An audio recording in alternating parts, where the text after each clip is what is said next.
files, whatever you want to print. You open it. And then it'll give you a 3D print of how your How it will look. yeah.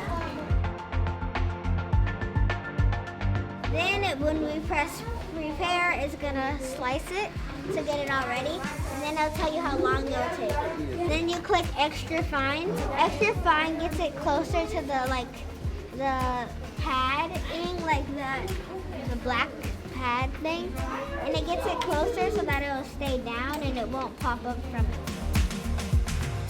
Since we have all the stuff on the little card, we put it in there and it makes the design.